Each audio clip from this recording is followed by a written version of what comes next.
Hello guys, অনেকদিন পর একটা ব্লগ ভিডিও বানালাম। সকলে আপনারা দেখেন, দেখে কেঙ্কা লাগে সেটা অবশ্যই কমেন্টে জানাবেন। আজকে সবগুলো মামাতো ভাই মিলে পরিকল্পনা করছে আজকে বিউটি পার্কে যাবে। এটার লোকেশন শিবগঞ্জ থানা দারিদহ বাজার থেকে 10 টাকা গাড়ি ভাড়া লাগে একটা গ্রাম অঞ্চলের ভিতরে। সেখানে যাওয়ার জন্য পরিকল্পনা করছে সবগুলা মামাতো ভাই, তাগোর সাথে রওনা দিলাম। চলেন যাওয়া যাক সে পার্কে। পার্কে এন্ট্রি ফি 50 টাকাতে ভিতরে ঢুকলাম। ঢুকতেই সামনে দেখে একটা ঝর্ণার পানি পড়তেছে। ঝর্ণার পানির সঙ্গে নানান প্রকারের মাছ। মাছগুলো দেখে ভালোই লাগছে। মাছগুলো মনে হয় দেশি মাছ না, সবগুলো বিদেশি মাছ। মাছগুলো সবগুলো এক জায়গায় করার জন্য মাছের খাবার কিনতে পাওয়া যায় 10 টাকা প্যাকেট। 10 টাকা খাবার নিয়ে মাছগুলোকে খাবার ছিটিয়ে দিলে সবগুলো মাছ একত্রিত হয়ে খাবারগুলো খায়। সেই সময় ছবি তুলতে ভালোই লাগে, দেখতেও অনেক সৌন্দর্য লাগে। মাছগুলো অনেক ভালো লাগছে। ভিডিওটা শেষ পর্যন্ত দেখেন, আরও মজার মজার কাহিনী আছে, দেখলে অবশ্যই ভালোই লাগবে। এই মাছগুলো দেখে মনে হচ্ছে যে আল্লাহর সৃষ্টি কতই না সুন্দর। দেখতে থাকেন ভিডিওটা শেষ পর্যন্ত। আরও মজার মজার হিস্টোরি আছে, মজার মজার কাহিনী আছে।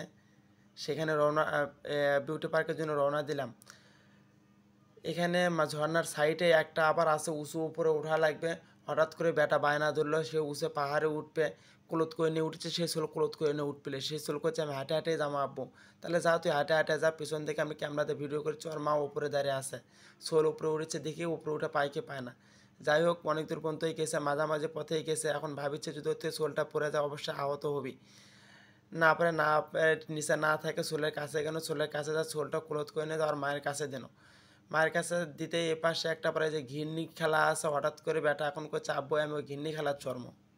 ছোটো শোল, ছোটো মানুষ, কখনো কোনো দিন শখ করে না, কোনো কিছুতে উঠতে চায় নাই।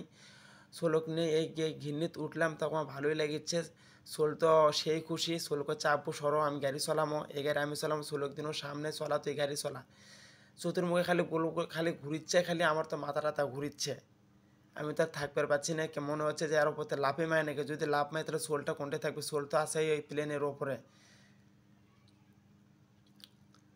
এটা ঘোরাঘুরি এই যে ভালোই লাগছে। এটা চললাম মামাতো ভাই মামা সবগুলো একবারে চললাম, ভালোই লাগছে। যাই হোক, ইনকে মাঝে মধ্যে একটু মামাতো ভাইয়ের সাথে একটু বের হলে ভালোই লাগে। মামাতো ভাইগুলো আবার সেই বিঘের, দেখবেন যে একদিন এক মনে করেন যে পরিকল্পনা করে ইটে যায় উঠে যায়, এটা খেলবার যায় ওটা খেলবার যায়। একর সাথে বাইরে গেলে পর্যন্ত একটুর জন্য মনে করেন যে শান্তি পাওয়া যায় না। ইটে যায় উঠে যায়, নানান ধরনের মনে করেন যে এখন লাগাই আছে সরকারে।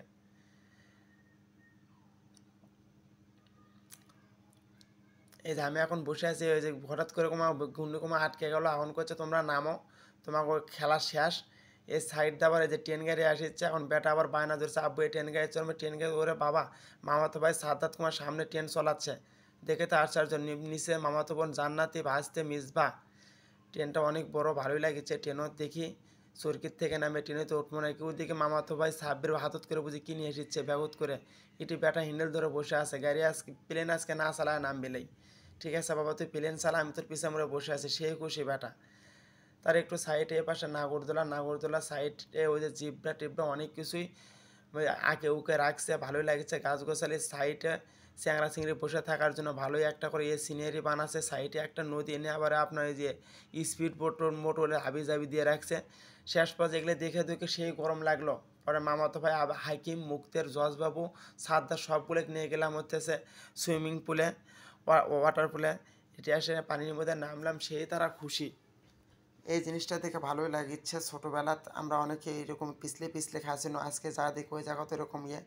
এটি আবার এই যে হাকিম ভাইয়ের বেটি ভাস্তি হাফসা মনে গোসল করেছে, সেই খুশি। হাকিম ভাইয়ের ভাগ্নে, হাকিম ভাইয়ের শালি, হাকিম ভাইয়ের বেটি, ওরা একলা একলা গোসল করেছে আর মজা নিচ্ছে। এই যে সাদা তখন ওই যে পিছলে খাচ্ছে, রে বাবা রে, যে পিছলে খাওয়ার জন্য প্রস্তুতি নিতেছে হাফেজ মোহাম্মদ মুক্তের আলী। দেখো এবার পিছলে খাওয়া ক্যাঙ্কা লাগে, সেই মজা। সেই ধরনের বিনোদন নিতে আসে। আমি তো ক্যামেরাম্যান, আমি তো খালি মনে মনে আফসোস করেছি ক্যামেরাটা কেউ ধরে আমি না, দুই একটা স্লিপ খাই। এই যে হাকিম ভাইয়ের দৌড়টা দেখো, রে শালা রে, সেই দৌড়। মুক্তি আলী সেই খুশি হয়ে গেছে, হ্যাঁ এই সর্বনাশ সাদ্দাত। তারপর কে দেখে আসা আফজাল, আমার ছোটো মামা ভাই, সেই খুশি। দেখতে থাকেন ভিডিওটা শেষ পর্যন্ত, আরও মজার কাহিনী আছে, ঘটনা আছে। দেখবেন, যত দেখবেন ততই ভালো লাগবে। যাই হোক, ব্লগ ভিডিওটা ক্যাঙ্কা হলো সবাই অবশ্যই সবাই কমেন্টে জানাবেন। হাফেজ মুক্তার আলী ভালোই দেখে স্লিপ কাটে। হঠাৎ করে সুইমিং পুলে এই সাইডে দেখা যাচ্ছে থেকে ডিগবাজি খাওয়া যায়। সবগুলা মামাতো ভাই মিলে প্রতিযোগিতা করলো ওর উপর থেকে কে কত দূর লাফ মারে যাওয়া যায়।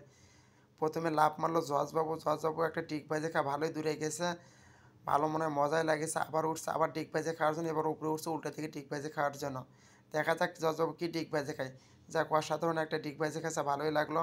এরপর মামাতো ভাই বড় ভাই আব্দুল হাকিম ভাই লাফ দেওয়ার জন্য প্রস্তুত, দেখি কত দূর যায়। যাক ভাই বেশি দূরে আগেছে।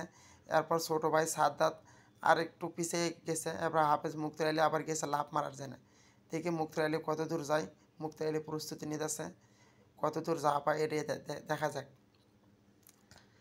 মুক্তার আলী ওরে বাবা রে, মুন্সি এবার ঘুরে নে পাক দিছে, ঘুরে নে পাক দিয়ে তো লাভ হলো না, সবার পিছিয়ে আসলো। জজবাবু আইসে, ভাই ক্যামেরাটা আমি দিলে আপনি একটা ডিগবাজি খান। একটা ডিগবাজি খেলাম, ভালোই কমা লাগলো ভাই, কানের মধ্যে পানি ঢুকলো। আব্দুল হাকিম ভাই আবার গেছে ডিগবাজি খাওয়ার জন্য।